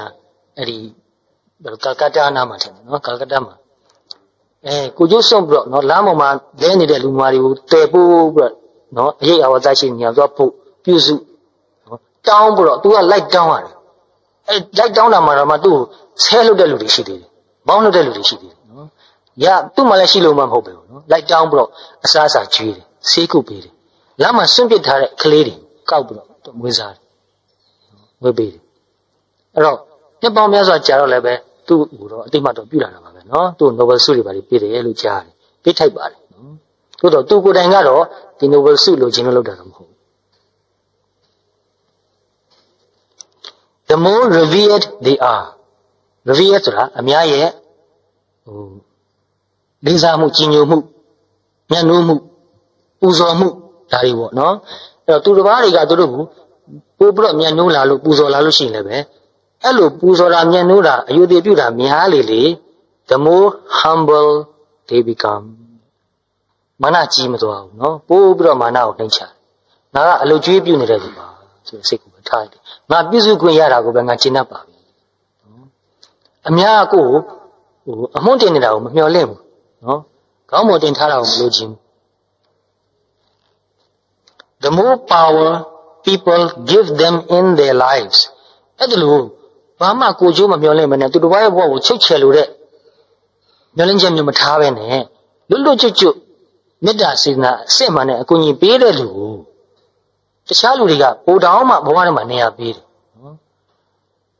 ပို့ပြီးတော့တိုင်ပင်တယ်ပို့ပြီးတော့အသိမှတ်ပြုတယ်အဲ့တော့ပြောတာနော် the more power people give them in their lives ကိုယ့်ဘဝမှာသူ့ကိုပါဝါတွေအများကြီးပေးထားတာအဲ့လိုပေးလေ the less they want အဲ့ဒီပါဝါကိုသူတို့မလိုချင်လေနော်အဲ့တော့သူတစ်ပါးရဲ့ဘဝမှာအရေးပါတဲ့လူတယောက်ဖြစ်ပြီးတော့လွှမ်းမိုးခွင့်ခြေလှယ်ခွင့်ရတာကိုသူတော်များကြိုက်တယ်နော်အထူးသဖြင့် powerless ဖြစ်တဲ့သူဟာသူဘဝကိုခြေလှယ်ရတာပိုကြိုက်တယ်ကိုကပါဝါမရှိတယ်လို့နော်စွမ်းရည်တတ္တိမရှိတယ်လို့ဒီနေ့အပြင်အားငယ်တဲ့စိတ်ရှိတဲ့လူဟာသူတစ်ပါးကိုနိုင်ခြင်းတယ်သူတစ်ပါးကိုနိုင်လို့ရသွားရင်သူနဲ့အားတက်တယ်နော်အဲဒီအခုလိုပြောတဲ့လူကတော့ သူတစ်ပါးကပါဝါပေးလာတာတောင်မှနော်သူမလို့ခြင်းဘူးသူတစ်ပါးကအနိုင်မြူခြင်းသူတစ်ပါးဘဝမှာလွှမ်းမိုးခြင်းနဲ့စိတ်ချဲလဲခြင်းနဲ့စိတ်လုံးဝမရှိဘူးတကယ်စစ်မှန်တဲ့ကြီးမားတဲ့မေတ္တာပဲ the less they think about themselves သူတို့ကိုသူတို့ဘလောက်ဂုဏ်ရှိတဲ့လူဘလောက်ကြီးကျယ်တဲ့သူဘလောက်မေတ္တာကြီးတဲ့သူစသဖြင့်ဒီလိုမတွေးဘူးနော်အဲ့လိုကိုယ့်ဂုဏ်ကိုမဖော်လေ the more others love them ကိုယ့်သူတစ်ပါးကပိုချစ်လေပဲနော်အဲ့တော့ကိုယ့်ကိုချစ်စေခြင်းလို့မရမကချစ်အောင်လိုက်လုပ်လေမချစ်လေပဲနော်ကြာရင်လူတွေကသိလာတာသူဓာရီလိုက်လုပ်ပေးနေတာအမှန်တော့ငါ့ကိုသူတနည်းနည်းနဲ့နိုင်ထားခြင်းလို့ငါ့ကိုမလွတ်လပ်အောင်လုပ်နေပြီနော်မလိုအပ်ပဲနဲ့အကူအညီတွေအများကြီးပေးတာရှိတယ်နော်မလိုအပ်ပဲနဲ့ပေးလေအနောင်ဖွဲ့အကြီးလာလေပဲမလိုခြင်းလေပဲနော်အဲ့တော့တချို့လူတွေပြောတာကြားဘူးလေငါမှတော့သူတို့ကိစ္စဟိုတခါတည်းနေမအညာမလိုက်လုပ်ပေးနေရတာနော်ပြီးတော့အခုကြည့်သူတို့ငါ့ကိုဘယ်လိုပြောပြန်ပြီငါကြတော့သူတို့ကဘယ်လိုပြစ်ထားတာနော်မောဒလာလို့တော့မမေးလိုက်ဘူးသူတို့ညှော်လင့်နေတာဟုတ်နော်သူတို့ဘဝမှာကိုကအရေးပါခြင်းအတိတ်ပဲရပါလေတော့စေတနာမမှန်လို့ပါနော်စိတ်ရှင်းတာပဲနော်အဲ့တော့တတိထားကြည့်ပါသူများကိုကိုကအကူအညီပေးပြီးမှစိတ်ပြည့်ရပြီဆိုရင်ငါစိတ်ပြည့်ရတာငါစေနာကိုကမဖြူစင်လို့မတန့်ရှင်းလို့စေတနာမမှန်လို့ငါသဘောထားမမှန်လို့ပါနော်သူ့ဘက်ကကျေးဇူးမတည်တတ်တာတော့မှန်ပါတယ်နော်ဟိုတစ်ဖက်ကကျေးဇူးမတည်တတ်ဘူးဆိုတာတော့မမှားနိုင်ဘူးနော်ဘာလို့ကျေးဇူးတည်တတ်ဖို့ဆိုတာတော့ခဲရင်ပါတယ်တို့တော့ကိုကစိတ်ပြည့်ရတယ်ဆိုတာကိုကသူ့စီကအဲ့ဒီကျေးဇူးတည်တတ်တယ်ဆိုတာလေးကိုကိုကျေးဇူးရှင်ဆိုပြီးတော့နေရာပေးတာလေးကိုလိုချင်နေလို့ပါ emotionally attuned to other people they are the most empathetic of the personality types နော်ဒီလိုမေတ္တာကရုဏာကြီးတဲ့လူဟာသူက emotionally သူများရဲ့စိတ်ကို tune လုပ်လို့ရတယ်နော်တိတ် sensitive ဖြစ်တယ်နော်ဥပမာ radio အတန်ဖမ်းတယ်လို့ပဲအဝေးကလွှင့်တဲ့အတန်ကိုသူ tune လုပ်ပြီးတော့ဖမ်းလို့ရတယ်နော်အဲ့လိုပဲအထူးသဖြင့်တရားထုတ်တဲ့သူမေတ္တာကရုဏာကြီးတဲ့သူမေတ္တာဘာဝနာတို့ဘာလို့တကယ်မှန်မှန်ကန်ကန်ပွားနေတဲ့လူဟာသူတစ်ပါးကိုသူက tune လုပ်လို့ရတယ်နော်သူစိတ်ထဲမှာဘယ်လိုများနေသလဲဆိုတော့နည်းနည်းမှန်းလို့ရတယ်အဲ့တော့သူတို့ဟာကိုချင်းစာနိုင်တဲ့လူတွေထဲမှာတော့အားအကောင်းဆုံးလူတွေဖြစ်နေတယ်နော် empathy is the quality of being able to feel with another person to experience his or her feelings as if they were your own နော်အဲ့တော့ empathy ဆိုတာကကိုချင်းစာရဆိုတာကသူ့စိတ်ထဲကိုဝင်ပြီးတော့သူခံစားတယ်လို့ခဏခံစားကြည့်တာနော်သူလောက်တော့ပြင်းပြင်းထန်ထန်ကြီးတော့မဟုတ်ဘူးနော်နည်းနည်းတော့ခံစားလို့ရတယ် Empathy makes the feelings of others your feelings, their needs your needs. နော်ကိုချင်းစားလိုက်လို့ရှိရင်သူ့ခံစားချက်ကိုကိုယ်ခံစားချက်လို့သဘောထားလို့ရသွားတယ်နော်သူ့ရဲ့လိုအပ်ချက်ကိုကိုယ့်ရဲ့လိုအပ်ချက်လို့သဘောထားလို့ရသွားတယ် Just knowing that someone else knows how you feel ကိုယ်မှာစိတ်ဆင်းရဲစရာတော့ကတစ်ခုခုဖြစ်နေတဲ့ခါမှာတခြားတစ်ယောက်ကငါဘယ်လိုခံစားနေရလဲဆိုတာ तू သိတယ်လို့အဲ့လိုသိလိုက်တဲ့အခါမှာနော် that someone weeps with you cares about you takes your needs seriously and will do all he or she can do to help you is itself a source of great comfort in times of trouble ကိုချင်းစာမဲ့သူတယောက်ရှိတယ်ဆိုတာကိုကကိုမှဒုက္ခရောက်တဲ့အခါမှာ